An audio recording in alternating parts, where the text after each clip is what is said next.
I believe we're scheduled to begin with Mr. Dolan. Esteemed members of the committee, thank you for having me. I'm a researcher and historian on the matter of UFOs, particularly as they relate to U.S. national security policy. I just have a short statement here. The UFO problem has involved military personnel around the world for more than 60 years, and it is wrapped in secrecy. Because this subject is so widely ridiculed, it's important to stress why it's worthy of serious attention.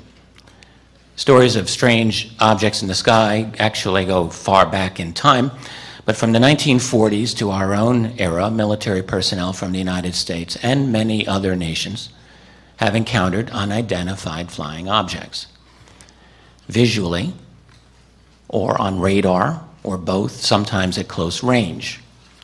These events happen not scores of times, but hundreds of times, perhaps thousands. Sometimes the encounter was nothing more than a solid radar return of an object moving at an incomprehensible speed, performing impossible maneuvers. Sometimes it included the violation of sensitive airspace. Often it involved the dispatch of one or more aircraft to intercept the object. At times, crew members have claimed to see a metallic disc-like object, sometimes with portholes, sometimes with lights, frequently engaged in what appeared to be intelligent evasive maneuvers.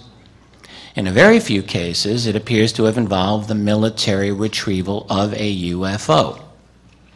In a few others, it involved injury and even death to military personnel.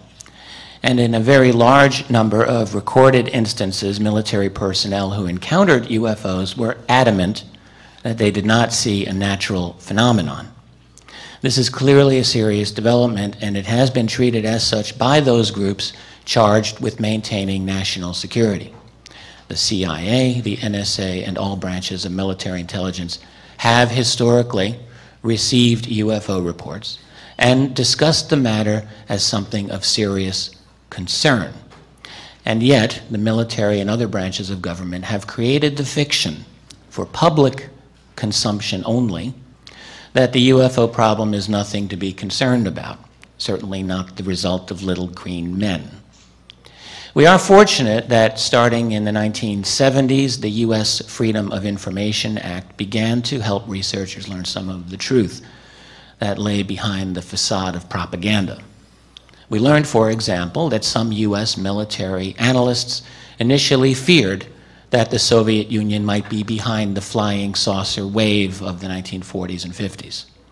They studied this possibility but rejected it. They also rejected the possibility that these were secret American technology. And indeed, options quickly narrowed.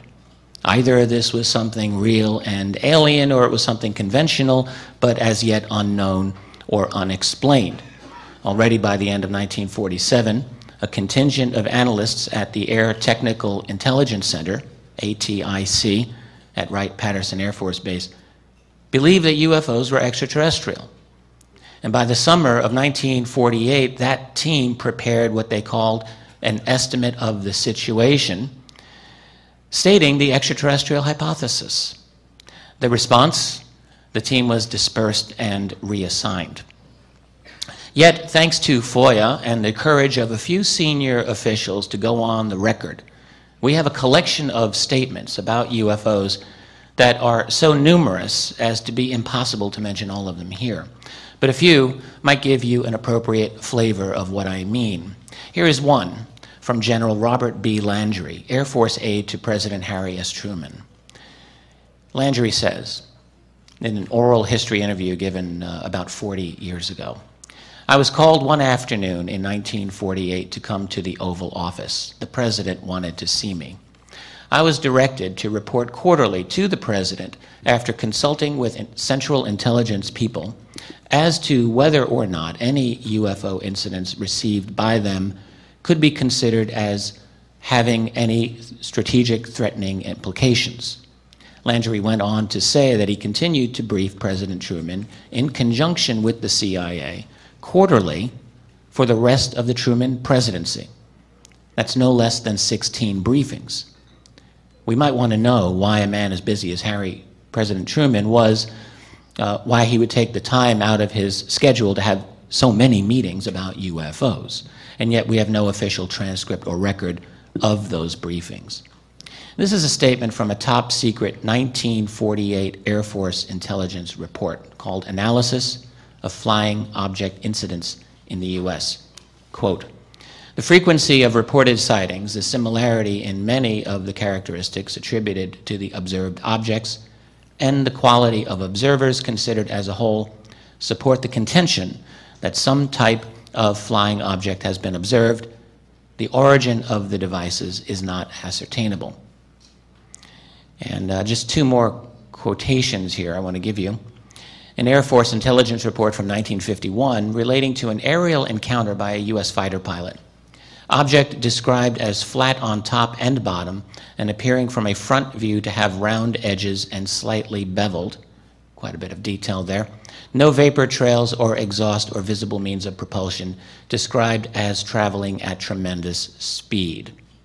And one more quote from the early years, this one from a former head of the CIA, Roscoe Hillenkotter, speaking in 1960. "Behind the scenes, high-ranking Air Force officers are soberly concerned about UFOs, but through official secrecy and ridicule, many citizens are led to believe the unknown flying objects are nonsense." Now, how much clearer a statement should responsible citizens, academicians, media, and political leadership require before demanding to get some reasonable answers as to what is going on behind the scenes in relation to the phenomenon of UFOs? Because the problem certainly did not end during the 1960s or 1970s or 1980s, but has continued to the present day. During the summer of 2002, just outside this city, over the town of Waldorf of Maryland, dozens of witnesses reported an incredible scene. Multiple jet fighters chasing multiple large, unknown objects that were of blue and orange coloration. All the witnesses, two of whom I interviewed personally and several of whom spoke to national media, described the amazing performance and capability of these objects. The Air Force itself admitted that it had scrambled F-16s to investigate unknowns, which it had also admitted it had tracked on at least one of these objects on radar. We also learned that the UFO simply disappeared from the radar. The Air Force conclusion was that it could have been, quote, any number of things. Now, perhaps we might like to know precisely which things. What blue object can descend at an 80-degree angle, stop, reverse course, and accelerate away from two F-16 jets near the nation's capital in post-9/11 America? Might be an interesting question to ponder. Over Chicago O'Hare's airport, in November 2006, same kind of situation. A dozen United Airlines employees, including at least one pilot while on the ground, saw a hovering disc-shaped object below the clouds. It then accelerated away so fast that it punched a hole through the cloud.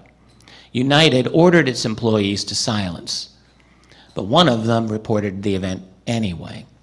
After denials by United and the FAA, both agencies were forced to acknowledge that indeed those people had made UFO reports. And again, we might ask, what might this have been over one of the busiest airports in the world, and why the steadfast silence and denial?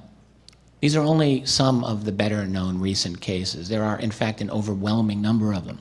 The two largest websites for collecting North American UFO reports, the National UFO Reporting Center and the Mutual UFO Network, have a combined total of well over 10,000 reports every year. Every year. Now, clearly, many or most of these would turn out to be something prosaic if they were given an adequate investigation. But go through some of these reports. Many of them are truly incredible, and many of them have indeed received follow-up investigation. They are unexplained, and at least by our conventional wisdom, unexplainable. The combination of astonishing performance, powerful statements from selected senior officials, and unremitting silence and dismissal by our political establishment point to a problem. This is not merely the problem of cognitive dissonance. It is the problem of a political system in which the wheels have fallen off the machine. It is imperative, in the name of science and responsible public policy, that we get those wheels back on and begin a genuine, open investigation of this phenomenon. We demand and deserve answers from responsible officials who ought to be in the know. And if they're not in the know, we all need to investigate and find out just who is. Thank you.